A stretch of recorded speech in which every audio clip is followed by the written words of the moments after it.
El imaginario contemporáneo ha confinado a Loreto a la categoría de isla a orillas del río Amazonas. Moldeada por el exotismo y las historias grandilocuentes, donde se habla cantando y se anda bailando, donde la felicidad se pasea en canoas, motos o motocarros, y la sensualidad es el signo santo y seña de sus habitantes.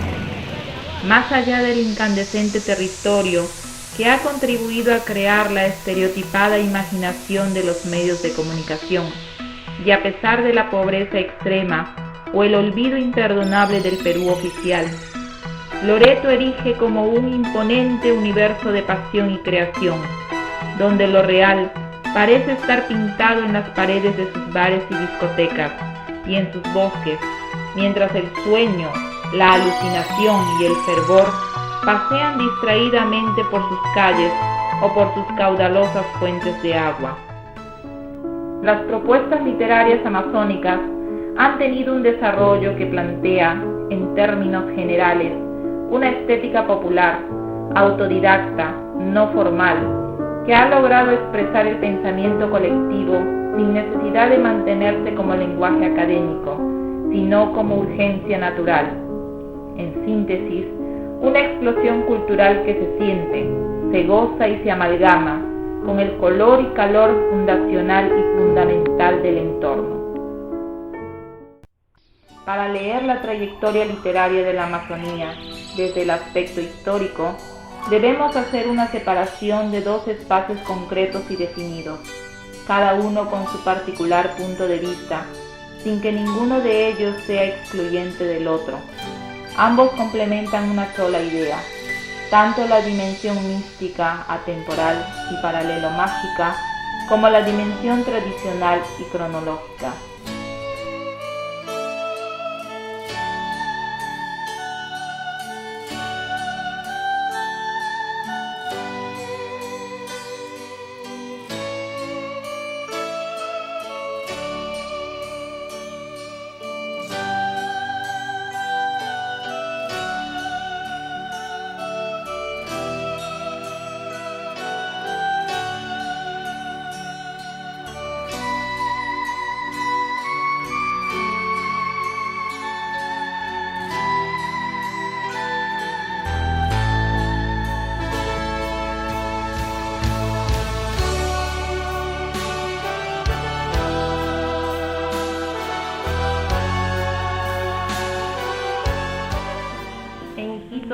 De inicios de siglos, son factibles descubrir representantes como Genaro Herrera, con su obra Leyendas y Tradiciones de Loreto, y Carlos Germán Amézaga, que escribió el conocido poema Canto al Amazonas en 1890.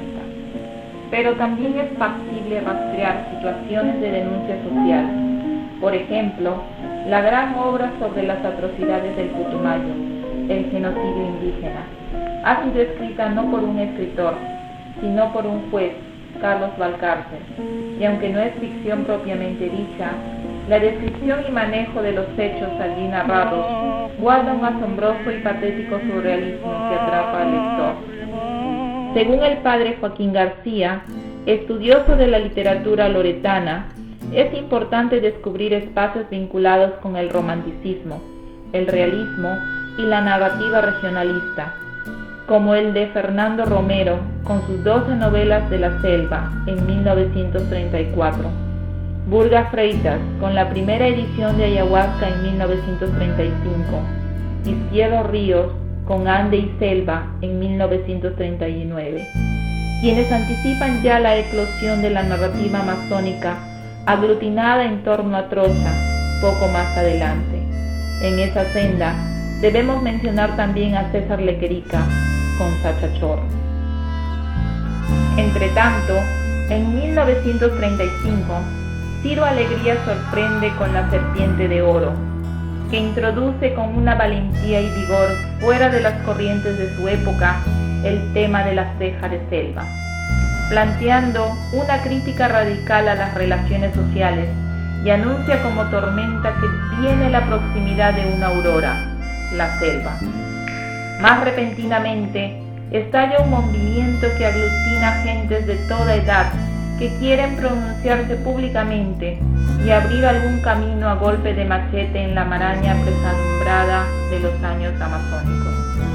Piero Ríos es el abanderado de la causa, y con él avanza triunfante una pléyade de jóvenes cuyo entusiasmo se siente en versos, cuentos, relatos cortos, composiciones escolares, piezas teatrales y pequeñas historias costumbristas que inauguran así la narrativa urbana loretana.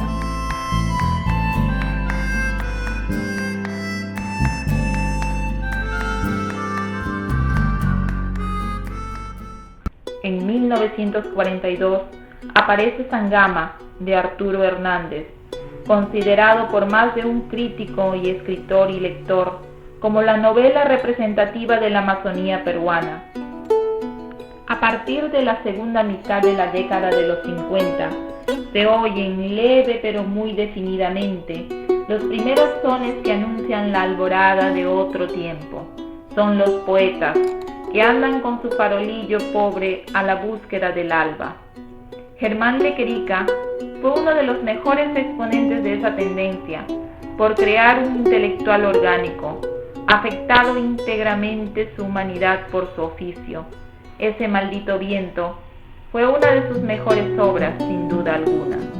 Luis Hernán Ramírez, catedral de la crítica literaria amazónica, indica que en ellos están condensados sus mejores cuentos, pues expresan en toda su dimensión humana y social el drama que viven los explotados y marginados sociales. Germán Lequerica fue reconocido tardíamente por este poemario, concebido en los calmos años 50, el cual además puede ser considerado posiblemente como el más intenso y conmovedor que haya escrito un loretano. Apasionadamente simple, puede llegar a generar una serie de sentimientos que van desde la constatación del panfleto hasta la emoción más profunda al leer versos que siguen retumbando en la memoria y en el corazón de los lectores. En la búsqueda del alba, el hombre tiene inevitablemente 100 manos, 100 pies y una estrella prendida en la memoria. En Loreto se han desarrollado corrientes literarias importantes. Han resaltado dentro de un espacio mayoritariamente regional y literario Arnaldo Panaifo, Juan Saavedra, Roger Runril, Jaime Vázquez Izquierdo, pero también grupos literarios como Trocha, Ubinsana, Oruga o Urcututu. Estos últimos están representados por Carlos Reyes, Ana Varela, Percy Vilches. Con Mirada del Búho, Reyes alcanzó la consagración y la madurez poética, además del primer premio en la Bienal de Poesía Copé de 1986. Por su parte, Varela ganó la Bienal de Poesía en 1991 con Lo que no veo en visiones. Vilches, en tanto, se ha convertido en un referente importante en la nueva narrativa amazónica. En 1981 se concibió Las tres mitades del Inomoso, difícil, extravagante, iluminado bajo la estela de la ayahuasca y los cantos de la selva. Este inclasificable libro del gran poeta amazónico César Calvo es un homenaje bastante reverente a una tierra donde el mito y la realidad suelen entrecruzarse con bastante cotidianidad. Una búsqueda entre el pasado y el futuro y entre los habitantes ocultos de los bosques y sus respectivos dioses protectores. Calvo se consideraba amazónico por decisión, por herencia, por justicia, por amor. Desde luego, la Amazonía y particularmente Iquitos se han convertido en parajes literarios para importantes escritores foráneos de sus fronteras, desde La Jangada de Julio Verne, pasando por Dancing Diplomat de Hank Kelly, El lugar donde estaba el paraíso de Carlos Franz, Al piano de Han Echenov, Pantaleón y las visitadoras de Mario Vargas Llosa, El río de la desolación de Javier Reverte, El príncipe de los Caimanes de Santiago Roncagliolo.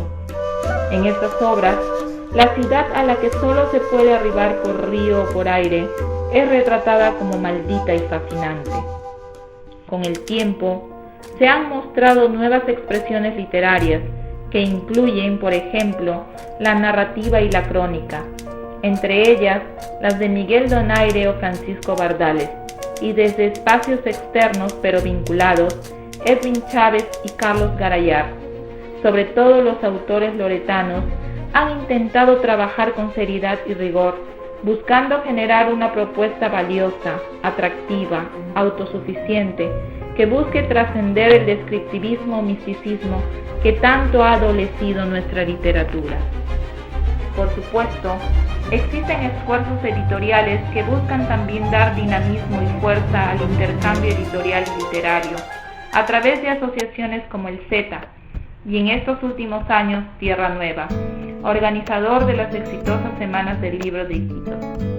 En ese sentido, la literatura ha tomado la posta con entusiasmo y ha logrado devolver algo de brillo a una disciplina que se estaba ahogando entre tanto olvido, apatía y desdén.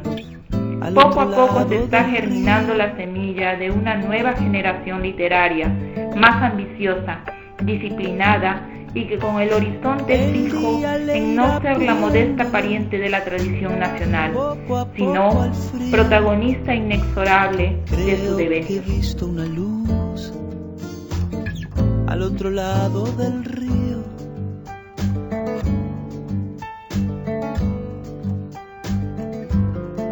Sobre todo creo que no todo está perdido. Tanta lágrima y yo soy un vaso vacío. Oigo una voz que me llama, casi un suspiro.